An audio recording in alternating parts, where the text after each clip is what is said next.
Good morning and welcome sa atin pong Bread Talk kung saan atin pong pinag-aaralan ang salita po ng Diyos maging ang buhay ng atin pong Panginoong Jesus. Well, para po sa mensahe na ipinagkalab sa atin ng Panginoon ngayon pong umaga, ito po ay nasa Matthew chapter 6 verses 19 to 21. Ano po? So sound check tayo mga kapatid. Ano po? At dahil yung akin pong ginagamit na gamit, yung laptop, yung akin pong laptop mismo. Ano po, hindi ho yung laptop ng church. Kaya may adjustment po kaming ginagawa. Ano po? So kaya paki-comment lang po kung okay yung ating audio at naririnig po ako ng mga kapatiran. Ano ho? So ito ho ang sabi ng mga talata. Verse number 19. Lay not up for yourselves treasures upon earth, where moth and rust doth corrupt, and where thieves break through and steal. But lay up for yourselves treasures in heaven, where neither moth nor rust doth corrupt, and where thieves do not break through nor steal. Verse number 21, for where your treasure is, there will your heart be also. Well, the title of our topic for this morning is, Heavenly Treasure is Secure.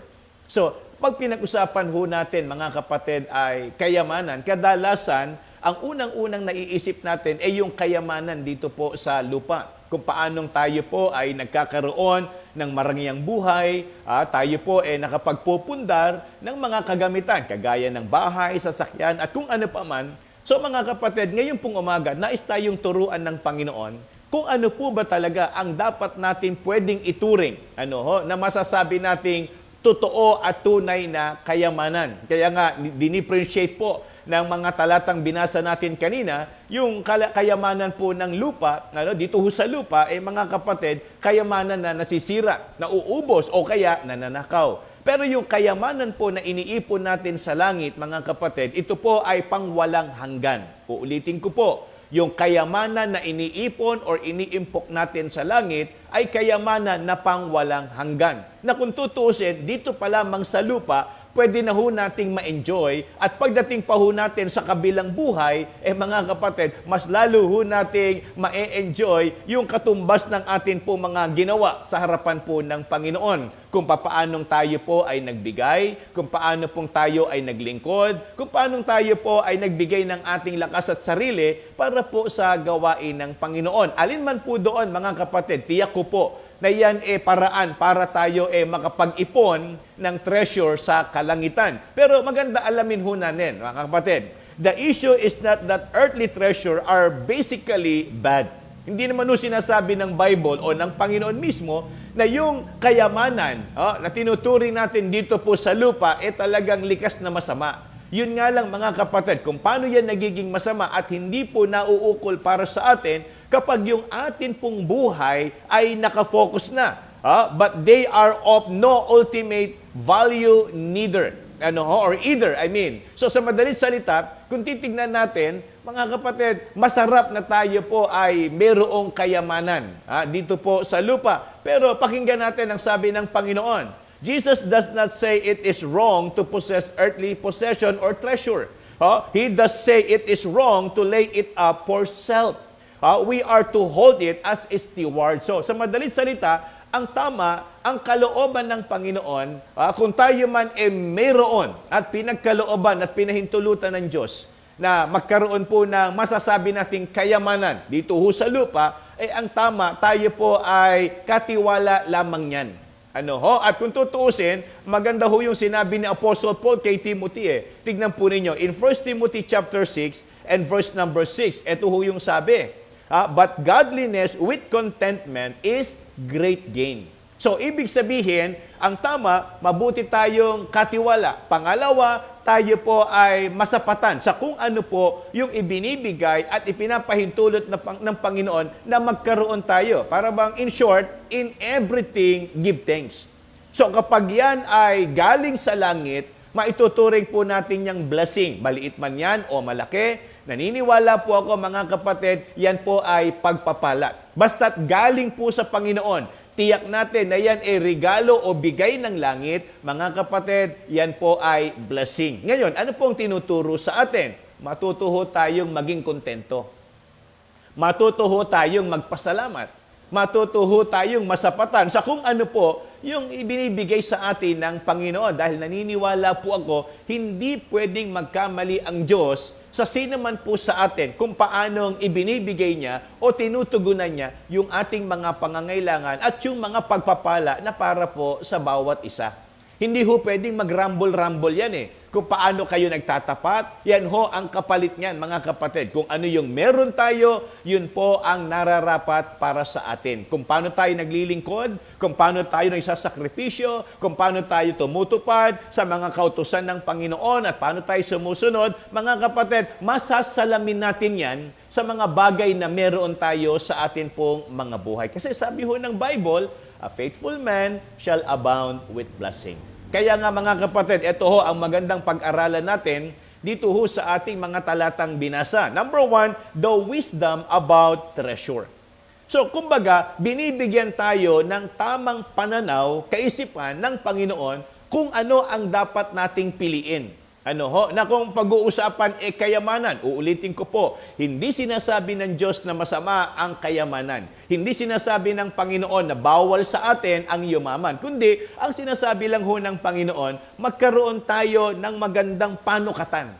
Kapag ang atin bang oras, panahon, lakas at buhay, ginugol natin puro sa mga pagpapayaman lamang, tingin ko po mga kapatid, yun yung gustong sawatain ng Diyos sa atin.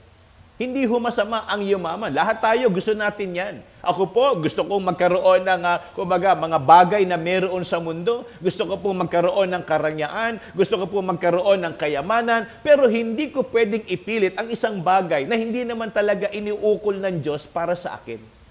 Kaya nga matutuho tayong magpasalamat sa kung ano po yung ipinagkakaloob sa atin ng Panginoon. Matuto rin tayong masapatan. No? Yung contentment na sinasabi ni Apostle Paul. Kaya nga mga kapatid, tinuturuan tayo ng Diyos ngayon kung titimbangin natin ano po ang mas prioridad natin. Ano ba ang mas mahalaga sa atin? Earthly treasure or heavenly treasure? Yan ho yung gustong ituro sa atin, mga kapatid. Kumbaga, binibigyan tayo ng karunungan, tamang aral patungkol po sa dapat nating kilalanin at ituring na kayamanan sa atin pong mga buhay. Parang ganito, mga kapatid. Kung hindi na ho tayo pinahintulutan o niloob ng Diyos na maging mayaman sa mga bagay na meron sa mundo, hindi na tayo binigyan ng sasakyan, hindi tayo binigyan ng bahay, hindi tayo binigyan ng negosyo, hindi tayo binigyan ng maraming pera, hindi tayo binigyan ng mga gamit na talagang mamahalin. So, wag na tayong pumayag na kung wala na yung lahat ng yon, pati ba naman sa langit, mawawala pa rin yung ating kayamanan. So, imaginein po ninyo, binibigyan tayo ng Diyos ng tsansa na kung wala tayong kayamanan dito sa mundong ito, siguro po, mas bigyan natin at pagtuunan natin ng pansin, yung kayamanan na pwede nating ipunin sa harapan po ng Panginoon. Kumbaga sa kalangitan. Ngayon, kung tayo naman pinagpala rin ng Diyos, meron tayo mga bagay na maituturing na kayamanan dito po sa mundo, wag naman husanang mangyari na puro dyan tayo nakafocus. Kasi tandaan po ninyo, kapag ang tao ay namatay, ang lahat ng ating pong ipinundar, lahat ng ating inipon, hindi ho natin yan madadala sa kabilang buhay. Hindi ho natin yan mabibitbit. Sabi nga ng Bible, pinanganak tayong hubad, babalik tayong hubad. So sa madalit salita, anumang meron tayo ngayon sa katawan o sa mga gamit natin na ipundar, hindi ho natin yan mabibitbit sa kabilang buhay. Ang totoo niyan, haharap tayo sa Panginoon at magbibigay sulit sa lahat ng atin pong pinag-ukulan ng atin pong panahon at lakas. In short, yung buhay po natin sasalaminin sa harapan ng Panginoon. Kaya nga, paano ho tayo nabuhay sa mundong ito? Kaya nga sana talagang tayo po matuto at maaralan ng atin pong pinag-aaralang mensahe patungkol po sa kayamanan na pwede nating ituring sa atin pong mga buhay. And then second thing, not only the wisdom about treasure, but also the warning about treasure. Kasi kung titignan po ninyo, sabi ho ng Bible, yung kayamanan daw, mga kapatid, pakinggan nyo maigi, yung kayamanan daw na meron dito sa lupa, sabi ho ng verse number verse number 19, but lay not up for yourselves treasures upon earth. Tignan nyo yung motivation ng Panginoon dito at yung kanyang comparison. Sabi niya rito, where moth and rust that corrupt, and where thieves break through and steal. So, ibig sabihin, yung kayamanan daw dito sa lupa, gaano man niyang karami, gaano man niyang kalaki, ang sabi ng Bible, yan po ay nauubos, nabubulok, nasisira, o kaya ninanakaw. Kaya tignan nyo, kapag ang tao mayaman, ang lagi niyang iniisip ay yung kanyang seguridad. Papaano kami? Baka kidnapping kami. Papaano kami? Baka pasukin kami ng magnanakaw. Yan ang worries ng maraming pera. Yan ang worries ng mga mayayaman. Lagi merong iniisip na banta sa kanilang buhay, sa kanilang seguridad. Kasi nga, meron silang iniingatang kayamanan. Tandaan niyo mga kapatid, laging secured. Pag yan nag-ipon ng pera, halimbawa, pag yan magde-deposit sa bangko, hindi yan magde-deposito sa mga pipitsuging bangko. Magde-deposito yan sa talagang merong masasabi nating integridad at masasabi nating stable yung kanilang yung bangko na yon. So hindi po pwedeng magde-deposit yan kasi nga marami yung kanyang pera. Bakit? So, siya ang nagbabantay sa kanyang kayamanan at doon nauubos yung kanyang panahon. Kaya nga maintindihan niyo mga kapatid, yan ang sabi ng Bible, nabubulok, nauubos, nasisira at nananakaw. Pero pagdating naman po doon sa usapin ng heavenly treasure, tingnan niyo ho sabi ng verse number 20, but lay up for yourselves treasures in heaven where neither moth nor rust that corrupt, and where thieves do not break through nor steal. Yung atin pong inipon na kayamanan, hindi raw ho yan mawawala, mabubulok, mauubos, o kaya mananakaw. Tandaan niyo ho mga kapatid, parang ganito yung ating ipinaglingkod sa Panginoon, yung ating mga itinulong, kontribusyon, ibinigay, kumbaga sinakripisyo para sa gawain, hindi na ho yan mabubure.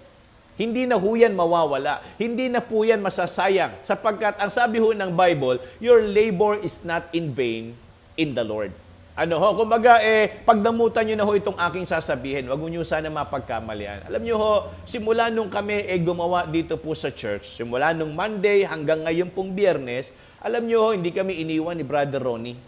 Sobrang talagang na-bless ako sa kanya kasi nakita ko yung kanyang sakripisyo, yung kanyang ginawa simula umaga hanggang hating gabi pag umuwi na yan, mga kapatid. Kaya sabi ko nga sana talagang pagpalain pa ng Panginoon itong si Brother Ronnie. Pero alam nyo ho, simple lang ang buhay nila. Pero kung ganun ang kanyang mame-maintain sa gawain ng Diyos, yung lagi siyang willing, magpagamit, lagi siyang willing sumunod sa Panginoon, lagi siyang willing na maglingkod at magtrabaho para sa ministry. Tandaan po ninyo, yung mga ganong tipo ng Kristiyano, ang mayaman sa langit. Mahirap man tayo dito sa lupa, pero pagharap naman natin sa Panginoon, napakayaman natin. Kaya nga kagaya ho ng mga kapatid natin, na talagang nasa likod namin, nung ginagawa ho namin tong church, yung inyo pong sakripisyo, gastos, panalangin, baka makalimutan ko lang, kahapon noon, daming pagkain. Kumbaga, may pananghalian kami, may almusal, may merienda, at may masarap pang hapunan. Imagine niyo mga kapatid, kumpleto, may ulam na, may pa-soft drinks pa. Ang wala nga lang ho, mga kapatid, yung pakape.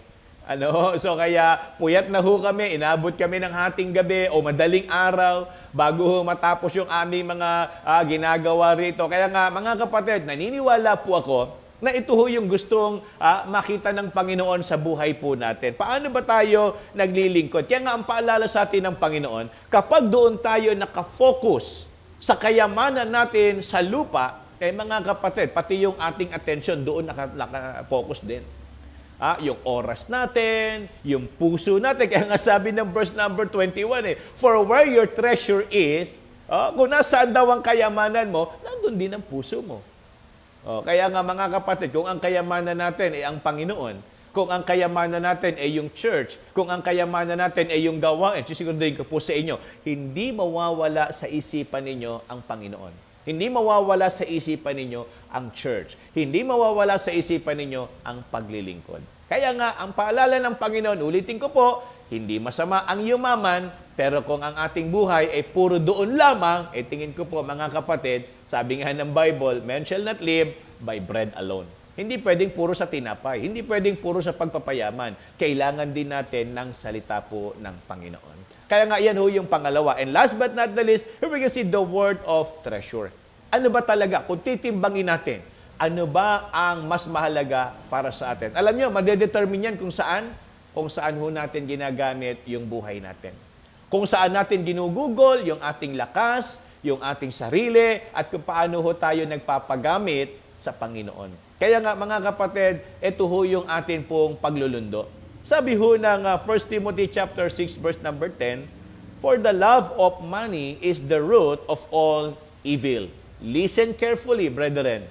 Sabi ho ng verse number 10, "For the love of money," not money. Hindi ho ang masama ay yung pera. Ang masama ay yung iniibig daw natin yung pera. Ano ho? Yan ang sabi ng Bible. "For the love of money is the root of all evil, which while some coveted after, and they have erred from the faith, and pierced themselves through with many sorrows." So imagine ho ninyo, ano yung effect? Kapag ang pera tama, hindi ho tayo palulungkutin yan at hindi ho gagawing mali ang buhay natin. Pero kapag ang pera, mali ang ating pananaw, tingnan nyo yung sabi ng Bible, they have erred from the faith. Nakakalimutan na yung kanilang paniniwala, nakakalimutan na yung kanilang obligasyon sa Panginoon, nakakalimutan na yung dapat ibigay para sa gawain at nabubuhay na lang ng para sa kanyang sarili. At ang sabi ho ng karugtong, "and pierce themselves through with many sorrows." Lalo ho tayong lumulungkot. Sabi nga ng Bible, "It is more blessed to give than to receive." Kaya nga sana sa umagang ito, mga kapatid, tunay na tayo po ay nabusog at napagpala ng mensahe ng Panginoon. Samantala, mga kapatid, ito po ang ating trivia. Ano po ang title ng ating pong topic for this morning? Ayan. Ano po ang title ng topic natin for this morning? Yan po ang ating trivia para po sa araw na ito. At ito naman po ang mga sumagot ng tama. Sa trivia natin, yesterday, ano ang nire-represent ng mga mananampalataya sa mundong ito? Yan ho yung tinalakay natin sa Matthew chapter 5. Mga taga-GLBC, hello! Baka hindi nyo alam yan, ha? Ang tamang sagot ay light. Tayo raw po ay liwanag or ilaw ng sanlibutan. At ito po ang mga sumagot ng tama. Mga kapatid, ready nyo na yung mga kamay ninyo, at papalakpakan ho natin sila. Ang unang sumagot ng tama ay wala pong iba kung hindi si Ninang Kiten. Ayan, good morning Ninang Kiten. Kayo po ang number 1 sa trivia natin kahapon. And then ang pangalawa naman po natin ay si Brother Gab. Kita niyo naman talaga si Brother Gab. Umaarangkada. Mukhang nakakatunog to si Brother Gab kung ano yung makukuhang premyo para sa susunod na atin pong quarter. And then ang pangatlo natin ay si Sister Jen. Ayan, sila po ang ating top 3 yesterday. Si Ninang Kiten, si Brother Gab, at si Sister Jen. Ayan, palakpakan ho natin sila. Ayan, congratulations sa inyong tatlo. Kayo ang mabilis na sumagot ng tama kahapon. At ito pa, mga sumagot ng tama. Sister Glidel ang pang-4. Sister Weng ang pang-5, and then si Ninang Ana ang pang-6, and then Sister Gypsy ang pang-7, and then si Ate Milet de Lara ang pang-8, and then ang pang-9 si Ate LB, at ang pang-10 ay si Ate Rose. Ayan. Gusto ko lang po samantahin itong pagkakataon na ito. Salamat to kay Ate LB at naging kay Ate Rose sa kanilang tandem sa paghahanda ng merienda kahapon. Si Ate LB ang nagluto, si Ate Rose ang nagluto, si Ate LB ang nag-host. Thank you po. At sa masarap na hapunan namin kagabi, thank you rin kay Sister Gypsy. Maraming salamat sa inyo. At pang-11, si Preacher Alvin. Palakpakan muna natin yung top 10 ho natin. Ayan, congratulations sa inyo, ha. Kayo ho yung mga sumagot ng tama kahapon. And then pang-11, si Preacher Alvin. Pang-12, si Ninang Alice. Pang-13, si Ate Sara Abot. And then ang pang-14 natin ay si Ate Nelly Pascua. At pang-15 ay si Sister Gina. Sister Gina, thank you sa banana cake. Napakasarap ng banana cake na ginawa mo kahapon. Thank you. Baka meron pa diyang natira kahit konti. Maraming salamat. At pang-16 natin ay si Ninang Flor. Ayan. Good morning po sa inyong lahat. At salamat po sa mga kapatiran natin na talagang lagi nakaabang at kasama natin sa pag-aaral ng salita po ng Panginoon. Again, mga kapatid, kaya wala tayong family altar, gawa ng kami po naghahabol na matapos ito hong ating project dito sa church. Bagamat hindi namin talaga makukumpleto, pero at least, yung ating pong ibinadget, talagang napunta at naubos natin para dito sa ating ginagawa sa church. Kaya sana mga kapatid, patuloy nating ipanalangin. Kailangan pa natin ng mga karagdagang ilaw, pintura, at mga iba pa. Pag nakita nyo ito, mga kapatid, talagang kayo po ay matutuwa. Sana talagang patuloy nating mahalin at pagandahin ang bahay-sambahan. Ng lugar na ibinigay sa atin na kung saan dito natin sinasamba ang Panginoon at nag-aaral ng salita ng Diyos. Again, sa lahat na join ngayon pong umaga. Maraming salamat kila Ate Milet. Thank you so much. At kay Ninang Alice, nandito po. At dito siya ngayon. Magandang umaga po sa inyo. At tayo nagpapasalamat sa Panginoon sa mga kapatid nating kasama sa umagang ito. Kaya nga ako po totoong natutuwa. Kasi talagang andyan po sila Ate Sara. Ayan, kasama natin sila Ate Sara, okay? So kaya thank you po sa mga kapatid natin na talagang ginagamit ng Panginoon. Kaya nga sa atin naging pag-aaral ngayong umaga. Maraming pong salamat. Ingat po tayo palagi and good morning to everyone. Ayan, maraming salamat po. God bless you.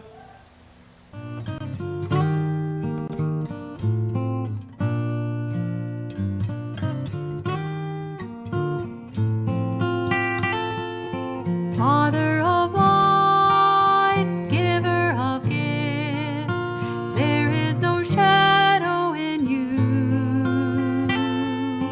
Author of life, fountain of grace, each morning your mercies are new.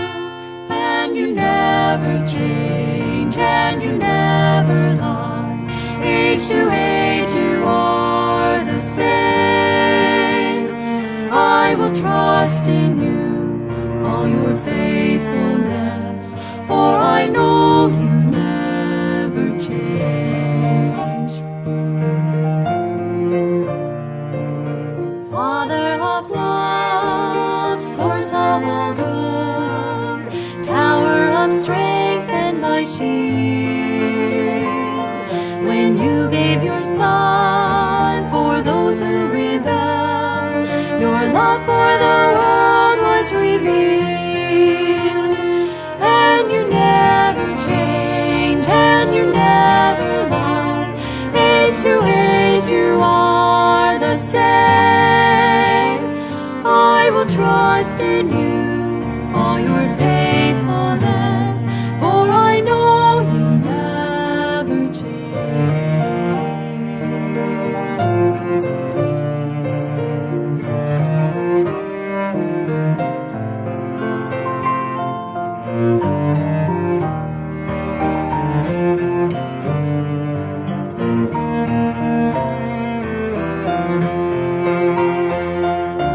Father of peace, hope of the weak, though mountains fall into the sea, though tempests may rage,